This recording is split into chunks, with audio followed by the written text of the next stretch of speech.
Good morning, good afternoon, good evening, wherever you've joined from to today's webinar of Easy Project version 11. We're excited to have you all guys here. It's very good for us because we feel like we have some things we would love to present. My name is Lukas Hubka. I work with business development here at Easy Software, and today I will have a guest. You might have noticed that on the invite, it says that Jan Řeřicha will join me, but today it's actually Robert Kovacic. He is a colleague and a peer of Honza Řeřicha, so I have no issues or no worries that the delivery will not be exactly the same. Our sort of intention for this webinar is to make sure it's very streamlined, very cohesive webinar, because there's a lot to go through and we need to make sure it's as consumable as possible for everyone, for the people that have no experience with Easy Project and for those that have been sort of exploring our software for quite a while. Now, I cannot stress enough how important for you guys is to actually utilize our consultants, whether that's from the product side of it or a sales side of it, because those are the guys that will be able to go more into detail with you to answer questions. Chances are that if you've already opened a trial account of Easy Project, one of these consultants have already reached out to you. If you do have one of those, by all means, make sure to reach out to them if you will have any questions after this call. But on top of it, notice that there is a button in this Zoom application at the very bottom of it that's titled Q&A, questions and answers. You are able to ask questions throughout this webinar to sort of get some info from our side. Now, me personally, I cannot guarantee that we will be able to answer every single question right here, right now, but at least we can sort of take a notice of it. We can record the question and then reach out afterwards. Or if it's a simple one, just go ahead, ask it. We'll be able to handle it throughout this presentation. Quickly into the agenda, I want to give you a very simple introduction into Easy Project and the company background, just in case you're not familiar with that at all. I want to stress out that we're going to be focusing on changes and new features in the version 11 of Easy Project. This is not by all means a full product presentation. Once again, if you're interested to learning all the things Easy Project has to offer, I have to sort of redirect you to one of our consultants because that is the place to be. We're going to do some form of a partial Q&A after this, and then we'll do some form of closing and additional info. Now, starting with Easy Project or Easy Software itself, we do have a long history in project management. At this point, it's actually decades. And we have always been using Redmine, the open source platform that you can find on the internet. It had a very simple reason. We always felt like Redmine is the flexible tool, the most flexible tool that you can find on the market. So we wanted to utilize that. And our goal has always been to provide the most flexible tool and also professional project management sort of software that you can find on the internet. That being said, once again, the software can be quite complex at times because it is designed to grow with you as a company and make sure that you can tailor the software to your company other than the other way around. Once again, trial accounts, software demos, our consultants, that's what these things are for. One of the things that has been coming up recently is the on-premise availability, because we've noticed that several similar companies or similar products have stopped delivering on-premise or server solutions. I can see the reason. Server solutions have always been a bit more difficult to maintain, a bit more difficult to support, but by any means, we are not planning to discontinue any of our on-premise or server solutions. We feel like it's one of our niches. Us providing the open source software is actually a huge advantage, and we want to keep doing that. So in case you've been exploring Easy Project because it's an alternative for you that you can host on your premises, that's not going to go away anytime soon. Now, we've recently a bit like restructured the pricing just a little bit. So what I can sort of suggest to you right away is to go to easyproject.com and explore the pricing page. If you scroll through that, you'll see that we have 3 various licenses: Essential, Business, and Platform. And if you scroll down on the pricing page, you will clearly understand what's a part of each of these. For you guys that have not been working with Easy Project yet, this will not be that important, but there are features that are not going to be transferring from version 10 to version 11, and exploring the pricing page and sort of looking what's in specific licenses will help you guys with that. One of the last things before we get into those actual changes of version 11 is that you guys might have heard of a software called Easy Redmine. Do not be sort of surprised if you run into that, because it looks exactly the same way as Easy Project. It's the identical software. We just have two variations of it: Easy Redmine, that's more targeted towards the Redmine community, and then Easy Project, which is the one that you guys are interested in. No difference in the technical stack, no difference in the user interface, no difference in pricing. Entirely up to you which one of those softwares you would be interested in. Once again, make sure to reach out to us whenever you need to. Make sure to talk to a consultant, get a demo if you need to, and it's all going to go smooth. I have no doubt about that. So now it would be the time to sort of dive into the changes of the version 11. Now it's the time for the guest. Now it's time for my colleague Robert Kovacic, one of the product managers here at Easy Software. And Robo will go through these changes one by one with you, and we can sort of interrupt it in between if there are going to be any relevant questions. So Robo, I think I can leave it up to you now. Thank you, Lukasz, for the introduction. Sure thing. And welcome all participants. I'm happy that you were interested in listening and seeing all of the changes that we made in version 11. We are quite excited about this version, and well, I'm happy as the release manager and the quality manager to be able to present the changes to you.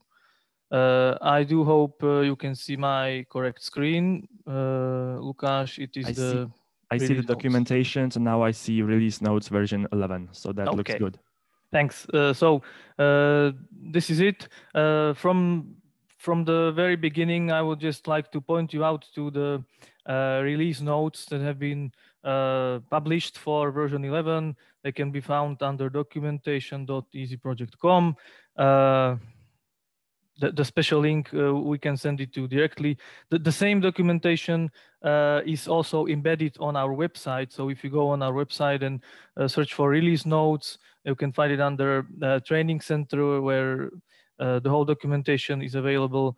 And there under technical documentation and release notes, you can find this article as well. I will take this one as, let's say, some kind of structure of what I'm going to show you, and more details will be in writing here. I won't go through all of the letters that you can see.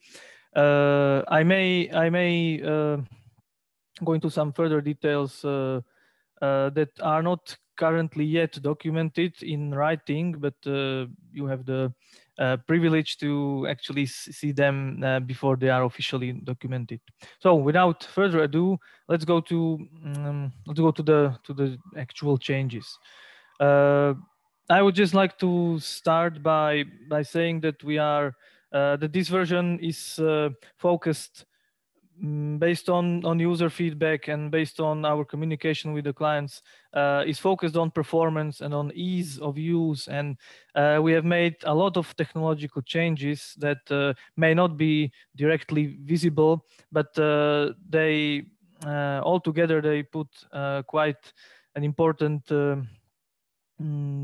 emphasis on the performance and the ease and the mobile friendliness and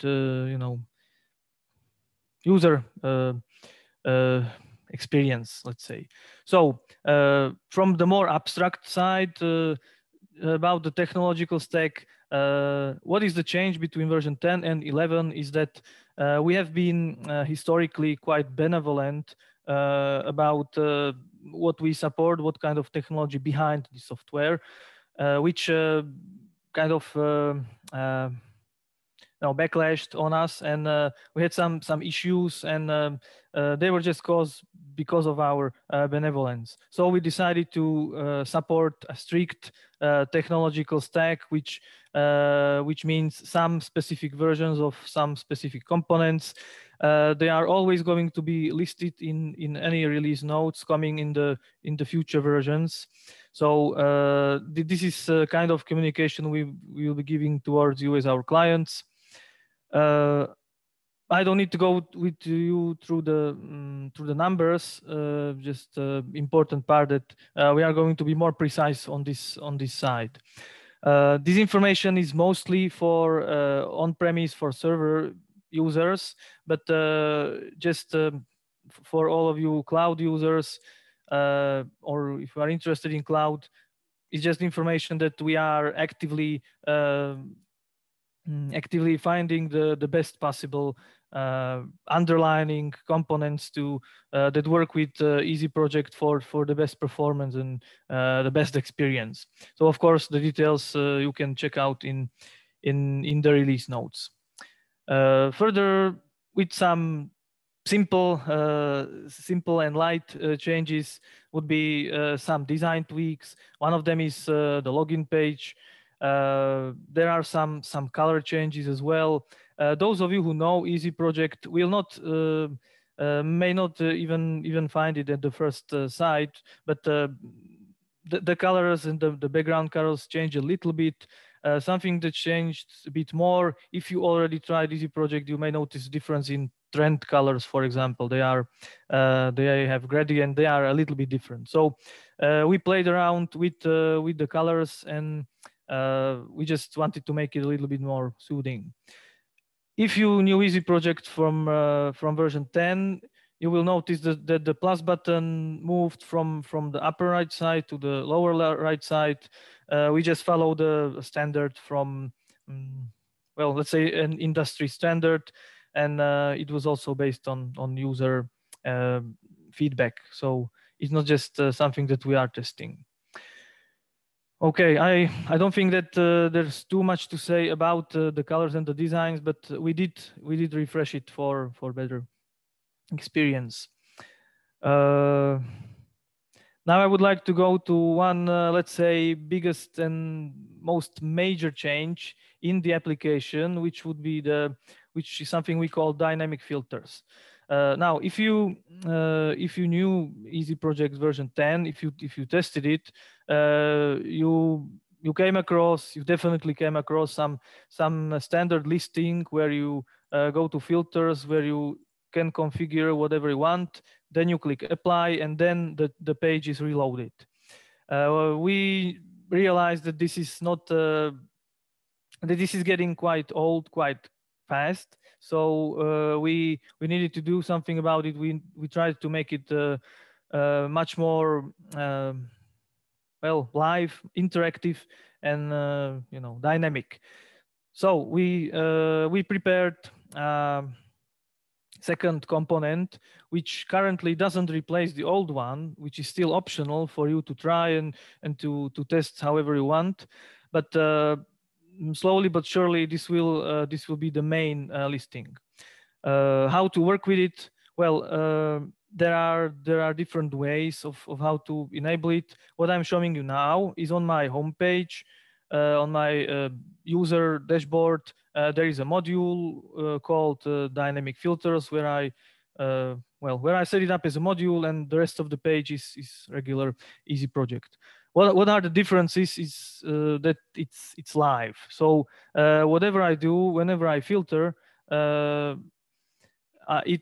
get instant results, and I don't have to wait for I don't have to prepare everything before I click and see some results. So I see this one task on me. Okay, I will remove the filter, and again I see all the tasks that I saw before.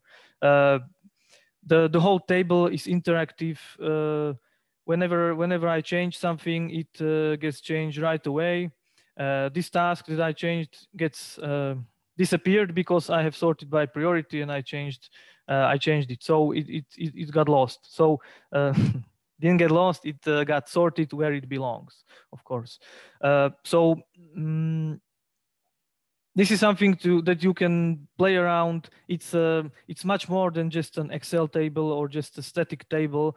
It's something that allows you to go into the application and go into your homepage, in fact, and organize work, organize your work, the work of your colleagues, without actually needing to leave the page. So when I find the tasks that I need, let's say I do a quick search. I can open the task detail. I see whatever is going on. I can edit the task.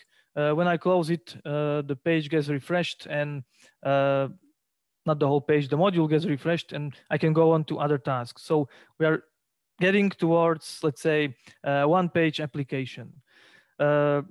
Detailed documentation about dynamic filters is being prepared and will be released quite shortly to help you understand all of the components. But in practice, it just let's say from the user perspective, it's kind of restructured old filtering or filtering 1.0, but works dynamically, works interactively and responsively, let's say. This will be for the top level. Of course, if you have questions, we can go into more details afterwards when there's time. So this is one big usability change. Then we have something called, well, then we made some significant change in the text editing. For example, in adding task comments or wherever, whichever task, whichever input. So this is just a regular task comment form. The problems we had in version 10 was with kind of outdated toolbar, which is a component that had its use in the earlier versions, but it became too cumbersome, and it was patched and it was customized, and it factually it caused issues in even opening the task update sometimes, of course. So this one, we adopted a new one, a cleaner toolbar, a quicker one, a standard one, a maintained one, and of course very, very mobile friendly, which the previous version was not really capable of. So of course, most of the work with Easy Project is done via tasks, and these text editors are everywhere in the application. So this may seem like a minor change, but when you add up all of the time that you spend working with text areas and working with entering text, this it really puts it really has its value, and you will notice it in added up saved time and saved nerves, for example, in opening the mobile version. This would be the text editor. Another feature that we added, let's say a brand new one that we didn't have, or that we had slightly in a different way in the older versions, is stakeholders. Stakeholders are a project module which stems actually from project management standards that, of course, each project has some kind of stakeholders who may not be actively participating in it, but they have some stake in the project. So these may not be users in the application. These may be different the different people outside of your organization, and it works quite simply in the project settings, in the modules. You can enable the module stakeholders, and if it's enabled, you can either add a stakeholder or create a new one. I will explain to you the difference in short. If you add a stakeholder, you will find an existing person or existing contact, let's say, in the application, and you will add them into this particular project. There is something called role description, where you can express what this person does in this project. So let's say this is the investor, this one. If you didn't find the person in the application, you can create a new stakeholder where you can fill out all of the data of this person, and they will be added into this project as well. And of course, in future other projects, you can then later add this stakeholder into those other projects. Since they are personal data in stakeholders, of course, it contains GDPR features such as anonymization. So yeah, we thought about this part as well. Yeah, I would say this would be the the short description. Of course, if any questions will be answered afterwards. We have now to some, let's say, technical side, which well may seem a bit technical, but of course it concerns all users, in fact, and saves time for all users. And I'm talking about single sign-on capabilities of Easy Project. Single sign-on is has some kind of main protocols. One of them is SAML, the other one is OAuth 2.0. We support both of them. SAML protocol is is the one that Azure Active Directory is based on, which in fact means that Easy Project can be connected with Azure Active Directory for single sign-on, which means that you come to work and you don't need to, you will log into your computer, but you don't need to log in anywhere else, including Easy Project, because you have it configured and you get logged in automatically. Then we have OAuth 2.0, which is a different type, let's say, different protocol, but it's used very widely throughout the world. For example, by social networks, by Google as well, and many other various applications, hundreds or thousands of them. And Easy Project is capable of actually working on both sides of these. So Easy Project can act as a identity provider, which means that you will log into Easy Project using your, let's say, LinkedIn credentials or whatever. Or Easy Project may act as identity service, which means that you may have some different applications surrounding Easy Project, and into all of them you can log in by Easy Project credentials. So this actually provides quite vast opportunities to build around Easy Project, or to implement Easy Project into your environment in general. The release notes send you to a configuration page. I would just like to warn you that it's not something that that can be configured by a layman. I myself couldn't even configure it. However, it does provide you with all of the information possible to be able to connect Easy Project application with other applications. It gives you the option to do it without having to go into the server console and to write some codes or text configurations or whatever.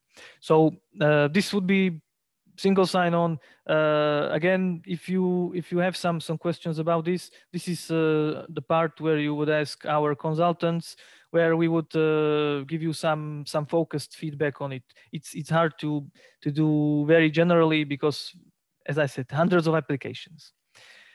Continuing, we can return back to some usability improvements. And I would say this one, again, this is going to be quite used and quite appreciated, is my guess. I will explain to you very shortly why. There is a time in every company where time of reporting. So you have to end of the month or end of the quarter or end of the year many people have to prepare some kind of reports. Easy project, of course, contains a lot of information which you can export and which you can you know use somewhere else and make some aggregations, etc., etc. What the problem was in version 10 is that the export, if it was a very large list, it would take very long, and it actually had the dangerous ability to block not only the user who is exporting, but also some other users who were unfortunate enough. So we needed to tackle this problem, and we did it, I would say, quite beautifully, is by doing this on the background. So there is one simple setting which is described in the release notes, which is async export settings, where you can enable this asynchronous export and set the limit of where it should go. The limit should be low enough, but you will find out based on your practice what it should be. Now, finally, how it works. When you go to a list, I have about 800 tasks. I will click to some export, let's say Excel, and I will put all columns. Task list has a lot of columns, so we'll see how long it takes, but at least you will see how exactly it works. So when I click on export, I will get redirected to a page where my export is being prepared. Now, I can wait for this export because I may expect it's short, but I can also go and work on my regular tasks and projects, etc., and wait for email notification about this export to receive. I will refresh the page, and I see that this export is still in process. No need for wait. I will go and working on my tasks. I will go to resource management and manage my colleagues, and the export is being done on the background. In previous versions, the export was done immediately when I clicked on it, and that's what actually caused the application to slow down and to cause problems. So this is not going to be an issue anymore, and it doesn't matter whether we export 500 or 500,000 lines. It will be done on the background, and it will not interfere with your regular work. So this is one technological advancement that I'm very happy that we were able to provide. It's nothing easy to be done, but it worked out. So as you can see, export is done, and I can download the link. And of course, on this list, I can see I can get to this same export later on if I'm not able to work with it now. I wanted to show you also the email that I received, but yeah, here it is. No, here it is. The export was generated correctly. Link to the file. Link to the list. So yeah, one great and rather important feature for at least for some specific times. So moving on to something that I just need to mention because I'm not really it's not really possible to show it to this way. Are task email notifications. In the previous versions, if you did any change on task, the notification would be sent immediately. So if you changed status separately, then added a comment, and then did some other changes in separate steps, you would generate 5 or 10 emails, which would be sent to the recipients. This is another thing that we needed to streamline, and it was done in a kind of periodic way. So emails are sent periodically every 15 minutes, and all the changes that were made on one specific task are then gathered and sent when the 15-minute interval is done. So the recipients will receive one email aggregating all of the changes on the tasks, which saves servers, saves your email account, and everything practically. So just another streamline for you to know that this is the way that we are trying to push, improve Easy Project in this kind of usability conformance. Okay, another part of the usability and simplification, let's say, of the application are custom pages. Custom page is, for example, my own dashboard. Some of you know it, some of you may not. So many of the pages in Easy Project are customizable, and there was also previously some kind of mishap when you tried to open a page with many modules and many data that it had to wait quite a long time to load because it had to first load all of the modules. Right now in the new version, when I go to a page, the page is loaded immediately, and then if there are some slower modules to be loaded, they load individually, but the user already can look at at the existing modules that have been loaded already. Again, these dashboards are a big part of the application, and your users will visit them tens of times every day. And even while this change may not seem so breathtaking, it will add up and it will save a lot of time and frustration of all of the users. Another part that we changed in page customization is we simplified the selection of modules. When you customize a page, you can see these the sections, and you can choose between some modules.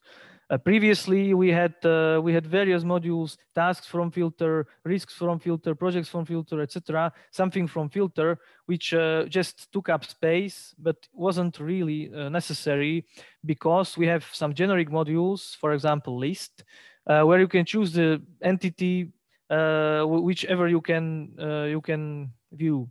So you can see how many entities, and it would not be really usable if we put everything from list into this selection. So yeah, this is something to maybe help the administrators of preparing dashboard templates for their users. Well, it's important to know about, because if you have worked with Easy Project 10, you may think that something is missing. So it's not missing, it's there in the form of generic items like list, which is just a regular listing. Then there is report, which is pivot table. And finally, there are charts, which previously were managed by the old type of modules, where you could choose the output. So right now, you first choose the output, and then you can find the entity of whatever you want to report on.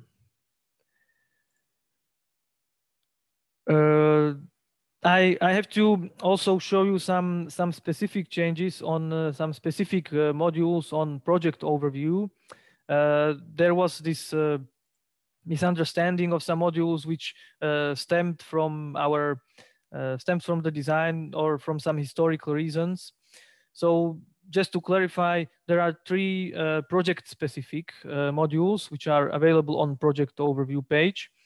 One of them is project information, where you can select whether you want to show custom fields or native fields of the project, or both. So right now I'm showing custom fields, and here on the editing of the module, I can select whatever other data I would like to see. Then there is a module called project description, which is the one that previously was kind of misunderstood, and understandably so. So project description shows simply project description, which is configured in project information, which is the most important info, the description of the whole project that everyone should be aware of. Then there is a final one, project controls, which is actually a renamed module that we previously had, which shows some metrics and tags, and of course, and also some controls on the project. So just I wanted to show that we did, yeah, we did base this on feedback from users about and some confusions. Now it should be a lot clearer than it was before. Okay, we're going ahead quite well, quickly. At least it seems from my side. Going on to some advanced features, or let's say some advanced modules.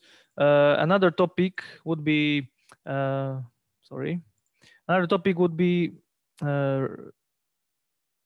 yeah, resource management. Very,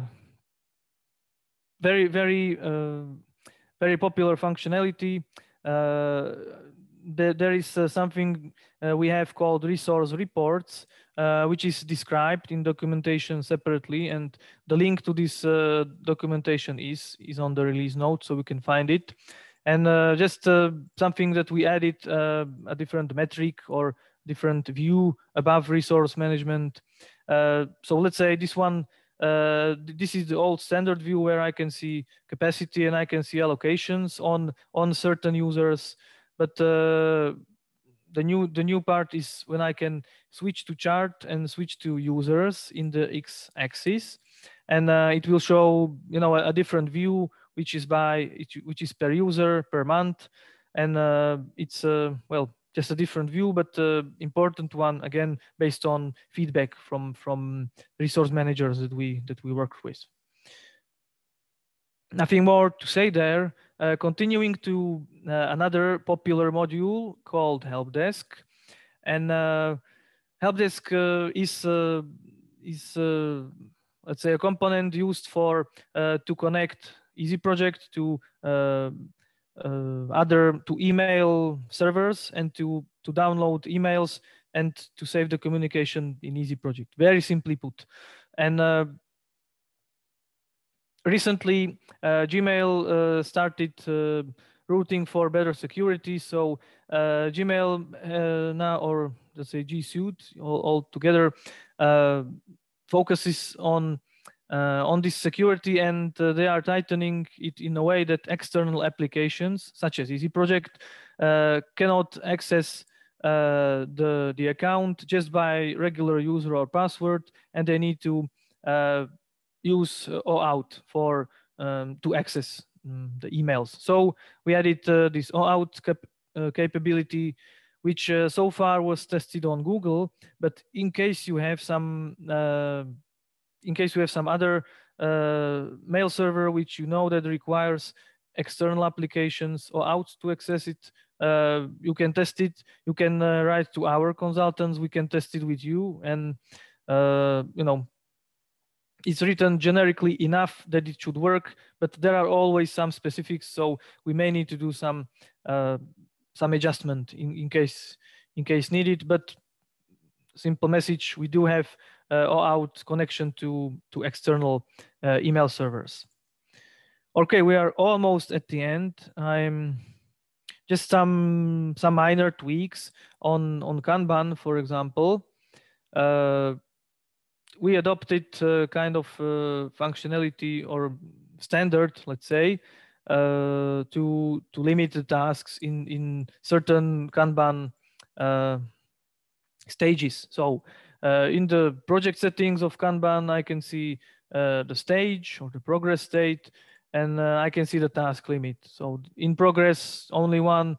On supervisor review, okay, we decided it can be 3 tasks reviewed at the same time. So when I go to Kanban and I want to add another task into in progress, the application doesn't allow me to. Simple as that.